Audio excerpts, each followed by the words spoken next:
Devil May Cry 2 is one of the worst direct sequels ever made. Developed by Capcom and released in 2003, it's a game I've played 3 times before, once every time it gets re-released. You can play as 2 characters in this one, Dante and Lucia. They have a campaign each. I normally start with Dante with the intention of playing with Lucia after, but I can never bring myself to do it.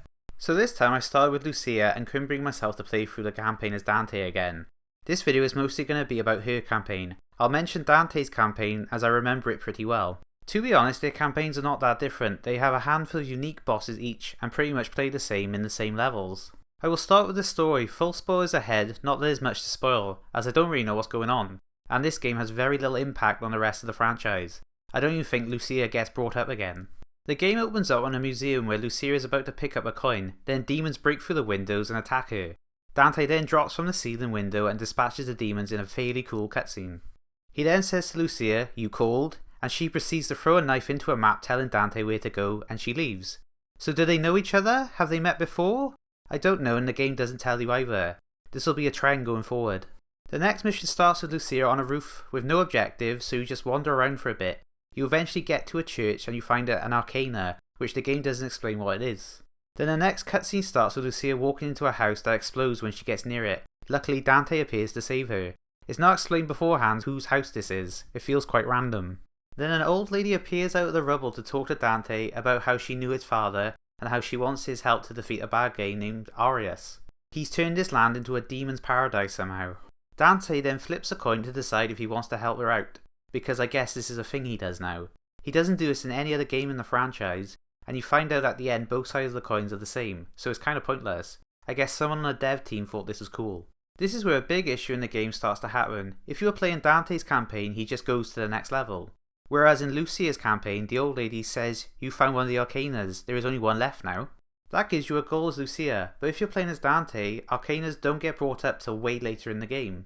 The first time they are mentioned in his campaign is when Dante says, "I brought you the final arcana," and you should be like, what the fuck is that? And what are the other ones? Something like this happens again later on. Lucia will say to Dante, "I have to go take care of something." Then the next time he sees her, she's been captured. Like, how did that happen? It makes the story feel very confusing. It feels like you should be swapping between the characters after every mission so you get the full story, but that's not how it is. If you only play one campaign, which I imagine most people have, the story's going to make very little sense. Anyway, back to the story. Lucia ends up in a city where she has to fight a tank. That's right, a tank in a DMC game. It's just so wrong. Dante has to fight a chopper. It's so out of place, they really should stick to demons. Right, so she's in the city, she sees a helicopter in the sky and says, "That's ... nothing else." Then the next mission she's on an oil rig. How did she get there? This happens a lot. Missions don't feel connected. Like before the city level, you're in a harbour at the end of the mission. Then when the next mission starts, Lucia literally drops from the sky and is in the city. A little cutscene how she gets to these places will go a long way in making the campaign feel less of a mess. So on the oil rig, Lucia meets up with Arius, where it's revealed she is one of his creations. This is proven when Arius' bodyguard takes off her mask and shows she looks just like Lucia. It again seems quite random as we've had no backstory on Lucia or Arius, or literally anything that's happened so far in the story. Arius then sends Lucia somewhere to find the last arcana, which he must know where it is to send her there, so why doesn't he just grab it himself? This is where the underwater level takes place, which I'm going to talk more about in the gameplay section. Lucia finds the last arcana and gives it to Dante so she can go and confront Arius. Then the actual next cutscene is her dressed up as Arius' bodyguard entering his office. Like, whoa, wait, where did she get that disguise from? Did she kill the clone? Feels like that was a cut boss battle or something. You then have a boss fight with Arius where you beat him, but the next cutscene disagrees and he beats you and captures you. This is where Dante shows up to rescue you, by grabbing Lucia and jumping out the window. Next cutscene starts and the ritual has begun, shown by an eclipse happening in the sky. The ritual is never explained, they don't even tell you what Arius is trying to do with the arcanas, other than the fact he wants knowledge. Dante says he's going to take care of it and Lucia is like, "How are you going to enter the building? Like he was literally just there before in the building with you. How did he get in there before?" She says this because you have to go through the demon world to get into the building now, I think. But I don't know how she would know that. I didn't figure this out till you had to go through the demon world during gameplay.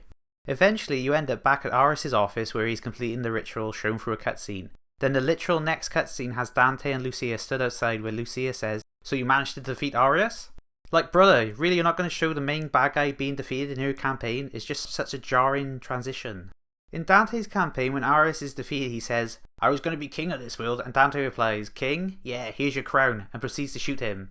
It's my favourite moment in the game. It's the first time it feels like Dante from the first game. Lucia then asks Dante to kill her because she could turn into a monster as she is one of Arius' creations. Like, would she? This is the first time this has been brought up. But luckily she starts crying, and devils never cry, says Dante, just like in the first game. When I first played this, I thought this better not be how every game ends in the series. Fortunately it doesn't. So because she cries, she gets to stay alive as a human. But this is where a portal to hell opens up because I guess Dante didn't stop the ritual in time. Someone has to go into the portal to close it, so Dante flips his coins so he can be the one that goes in to close the portal, which will leave him trapped on the other side, which he seems fine with as there's lots of demons for him to hunt. This was originally the end of the timeline, and I always thought this would have been a cool way to end Dante's story, trapped in hell doing what he loves, sacrificing himself to save the world. A cool end for a cool character, but this isn't the case. After 5 came out they changed the order so this takes place after 1 and before 4. Lucia then has one last fight with Arius, who somehow is still alive. She defeats him and finds out Dante's coin was double-sided and has a little smile. Then after the credits, Lucia is in Dante's shop where he is hinted at Dante may return from hell, and that's the end of the story. So as you can tell, I wasn't impressed with the story. If you don't play both characters, the story's just missing parts. The story should have at least made sense if you only play as one character. Lucia isn't very compelling, you just don't get enough backstory for her. She also barely talks throughout the game, leading her to not having much of a personality. I do hope she comes back in a future game just so they can flesh her out a bit more. Dante gets stripped of all his personality compared to the first one. He doesn't have many one-liners. He's overly serious. This might be because of him losing his brother in the first game, but now this takes place before 4, this doesn't make sense as he gets back to his more jokey, cocky self in that game. I do like his outfit in this one though. A cutscene at the beginning introducing and explaining who the bad guy is and what he wants went a long way.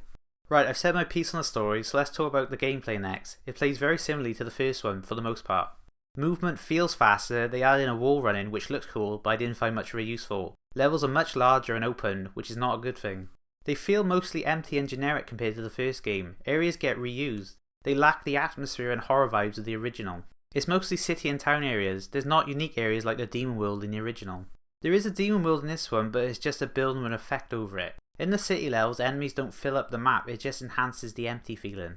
An annoying thing happens when after you defeat a group of enemies and want to have a look around for orbs, they just respawn after a few seconds, so this can be incredibly annoying. The underwater sections are terrible. You're slow, enemies are hard to hit until you get an underwater gun, then it becomes a piece of cake. Level design can also be confusing. Sometimes I didn't know where to go or what I was doing. Take for example the level with the plane. It's in the centre of the room, so I thought it must be important. I went inside of it and nothing happened. I tried cutting the cables holding it down, nothing happened. If you go into the corner of the room, there's a switch you can hit which turns the fan on in the plane room, so I thought okay, I gotta do something with this fan. Turns out I was wrong, you're supposed to go back to the starting room and a different door has opened up now. There wasn't any real indication of this. In a different level you have to hit an eyeball to start a timer. Does the game give you any indication what this timer is for? No, of course not. I thought you had to hit all the other eyeballs in the room before the timer runs out. This is wrong, you're just supposed to defeat all the enemies in that time. This is the only time a timer shows up in Lucia's campaign. Also, you walk through doors automatically instead of pressing a button like in the first one. This means you can just accidentally go to a new area. New weapons can be found in random statues throughout the game. There's no indication that these statues have these. They are very missable. New weapons also kinda suck. One just adds a bit more range to your melee and one adds a bit more damage. Lucia can also find an explosive as a ranged weapon which doesn't really suit her character. You'd hope the combat would redeem the experience, right? Nope, it's just as lifeless. It plays like the first game but it lacks the challenge. It's like they heard complaints that the first one was too hard so they overcorrected and made this one way too easy. In the first game I said the shooting isn't meant to be used as a source of dealing damage, more to keep your combo going. Well in this one they said screw that, guns are going to be so OP. You could just stand there and hold the fire button and you would be fine. Hell, for some reason some of the bosses have to be done this way. The helicopter boss is too high up for you to hit with your sword so you actually just have to stand there and shoot it.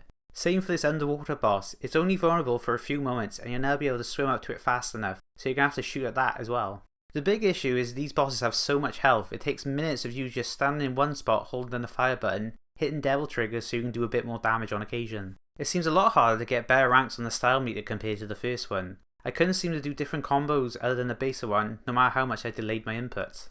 The only time I got an S rank is when the tank boss just decided not to move and let me wail on it.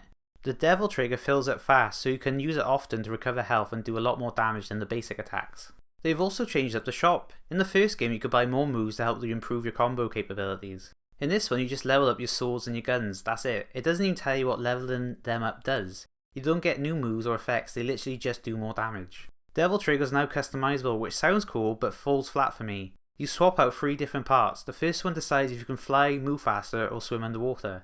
Why not just have them all on at once? You're not going to use the underwater one outside of 2 levels, so why not just have a permanent ability to fly and move faster? The second part is what effect do you want to have? Fire, ice or electricity? It didn't seem to make a difference what you choose. The last part is the most important. You can decide if, when you use your Devil Trigger, do you want it to enhance your damage or health. I went with damage as Devil Trigger still heals you no matter what you pick. The music still has fast-paced rock and industrial tracks. They fit the tone, but none are as memorable as the first DMC. Voice acting is very bland this time around. Dante is flat and the rest of the cast isn't much better.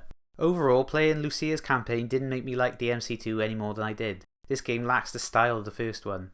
The story is confusing and doesn't feel finished. Combat is the biggest disappointment. It's definitely a step down from the first. It's not an unplayable game. I don't hate it, I just don't like it. Luckily, this led them to course correct with the next entry. If you want to get into the series, you can definitely skip this one. Time to rank it. It's going to be a shock, I'm sure, but this is going at the bottom of the list, number 23. Chasm was an underwhelming game, but not a bad one, so I'm not putting it above that. It's going above Suicide Squad because at least DMC2 wasn't insulting to the previous games. It didn't kill off a beloved character and is not filled with shitty jokes, so yeah, number 23. Luckily, I don't think another DMC game is going to be this low. Well, that's all folks. Hopefully I'm never going to play this game again. Who am I kidding? I probably will.